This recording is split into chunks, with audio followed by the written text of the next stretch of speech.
ఈ వీడియోలో డిఎడ్ మొదటి సంవత్సరం పూర్వ బాల్య దశ సంరక్షణ విద్యలో భారతదేశంలో పూర్వ ప్రాథమిక విద్యా చరిత్ర గురించి తెలుసుకుందాం.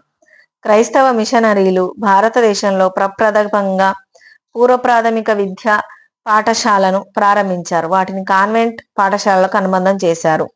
ఉత్తరప్రదేశ్లోని లక్నో పట్టణంలో 1874లో లొరెంటో కాన్వెంట్ పాఠశాల ప్రారంభించడం జరిగింది. సెయింట్ హిల్డాస్ నర్సరీ పాఠశాల 1885 సంవత్సరంలో పూనాలో ప్రారంభించడం జరిగింది. నర్సరీలలో పనిచేసే ఉపాధ్యాయులకు శిక్షణ ఇవ్వడానికి నేడు చెన్నై అని పిలువబడే మద్రాసు నగరంలోని సైదాపేటలో 1888లో శిక్షణా సంస్థను స్థాపించారు. మిషనరీలు స్థాపించిన నర్సరీ పాఠశాలల్లో కిండర్ గార్డెన్ పద్ధతిలో బోధన జరిగేది. ఈ కిండర్ గార్డెన్లు తర్వాత బాలవాడీలుగా స్వదేశీ తరహాలో రూపుదిద్దుకున్నాయి. ఇంటర్నేషనల్ థియోసాఫికల్ సొసైటీ అధ్యక్షురాలైన శ్రీమతి అనిబిసెంట్ 1907 సంవత్సరంలో చిన్న పిల్లల కోసం మద్రాసు నగరంలోను ఆ చుట్టుపక్కల ఎన్నో పాఠశాలలు నెలకొల్పారు. పశ్చిమ భారతదేశంలో గిజుబాయి బదేకా 1920లో ప్రప్రథమంగా పూర్వ ప్రాథమిక విద్యా పాఠశాలను ప్రారంభించాడు. 1926లో నూతన బాల శిక్షాన్ సంఘ్ అనే సంస్థను స్థాపించి చాలా కేంద్రాలను నెలకొల్పారు. ఇవన్నీ కూడా స్వదేశీ తరహాలోనే ప్రారంభించబడ్డాయి. ఫ్రీ బేసిక్ విద్యా విధానంలో సేవాగ్రంలో పరిశోధనలు చేపట్టడం జరిగింది. మేడం మాంటిసోరీ భారతదేశానికి రాకముందే అంటే 1920లోనే ఆయన పూర్వ ప్రాథమిక విద్యపై ఉద్యమాన్ని ప్రారంభించాడు. శ్రీమతి తారాబాయి మోదక్ 1936లో బొంబాయిలో శిశు విహార్ కేంద్రాన్ని స్థాపించారు. ఈమె స్థాపించిన బాల్వాడి స్వదేశీ నర్సరీ పద్ధతికి చెందింది. ఈమె 2 రకాల అంగన్వాడీలను ప్రారంభించింది.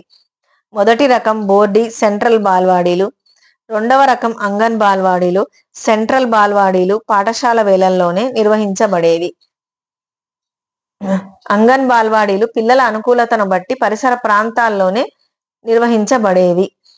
సెంట్రల్ బాల్వాడీలు రోజుకు 5 గంటల పాటు, అంగన్ బాల్వాడీలు రోజుకు 1.5 గంటల పాటు నిర్వహించబడేవి. అనిబిసెంట్ జ్ఞాపకార్థం 1934లో డాక్టర్ అరుండేల్ శ్రీమతి రుక్మిణీదేవి అనిబిసెంట్ మెమోరియల్ పాఠశాలను మద్రాసులోని అడయార్లో నెలకొల్పారు. దీనికి మాంటిసోరీ పాఠశాల జత చేయబడింది.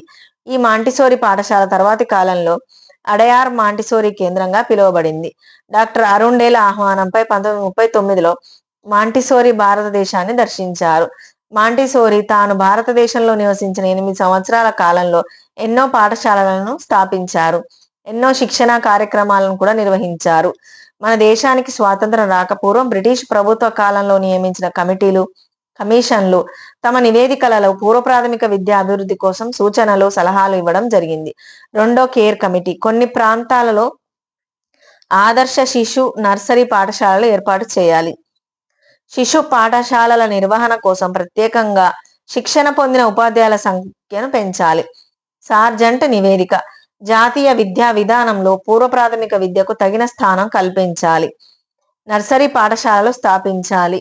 అందులో 3 సంవత్సరాల నుంచి 6 సంవత్సరాల వయసున్న పిల్లలను చేర్చుకోవాలి. ప్రత్యేక శిక్షణ పొందిన స్త్రీలను మాత్రమే నర్సరీలలో ఉపాధ్యాయునులుగా నియమించాలి. పూర్వ ప్రాథమిక విద్య ఉచితంగా ఉండాలి. పిల్లల హాజరు తప్పనిసరి కాదు, కానీ పిల్లలను నర్సరీలకు పంపడానికి ఏ విధంగానైనా వారి తల్లిదండ్రులను ఒప్పించాలి. సాంప్రదాయ పద్ధతిలో విద్య నేర్పడం కాకుండా పసిపిల్లలకు సాంఘిక అనుభవాలు కల్పించడమే లక్ష్యంగా ఉండాలి. కొఠారీ కమిషన్ 1986 నాటికి 3 నుంచి 5 సంవత్సరాల వయసున్న పిల్లల్లో కనీసం 5 నుంచి 6 సంవత్సరాల వయసున్న పిల్లల్లో కనీసం 50% పాఠశాలల్లో నమోదు కావాలి. పూర్వ ప్రాథమిక విద్య అభివృద్ధి, పర్యవేక్షణ, మార్గదర్శకత్వం కోసం రాష్ట్ర విద్యా సంస్థల్లోను, జిల్లాల్లోనూ ప్రత్యేక పూర్వ ప్రాథమిక విద్యా విభాగాలను ఏర్పాటు చేయాలి. ప్రైవేటు సంస్థలు పూర్వ ప్రాథమిక విద్యా పాఠశాలల స్థాపన, నిర్వహణ కోసం బాధ్యత వహించాలి. వాటికి రాష్ట్ర ప్రభుత్వం గ్రాంట్ ఇన్ ఎయిడ్ అందజేయాలి. తక్కువ ఖర్చుతో ఎక్కువ కేంద్రాలు నిర్వహించడానికి ప్రయోగాలు చేయడాన్ని ప్రోత్సహించాలి. పిల్లల క్రీడా కేంద్రాలను ప్రాథమిక పాఠశాలలకు అనుసంధానించాలి. పిల్లల శిశు దశ నుంచి నియత పాఠశాలలకు నెమ్మదిగా వెళ్ళడానికి ఈ అనుసంధానం తోడ్పడుతుంది. రాష్ట్ర ప్రభుత్వాలు రాష్ట్ర స్థాయి, జిల్లా స్థాయి క్రీడా కేంద్రాలు నిర్వహించాలి.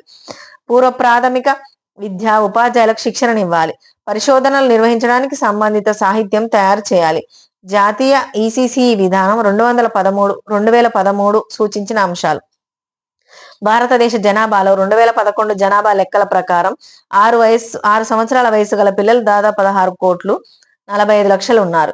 జనాభాలో ఒక ముఖ్య భాగమైన ఈ పూర్వ ప్రాథమిక పిల్లల అవసరాలను తీర్చడం ఒక పెద్ద సవాలు. ఈ పిల్లల సమగ్ర వికాసంను సాధించడం అందరికీ పెద్ద సవాలే అన్న విషయం అందరూ అంగీకరించినదే.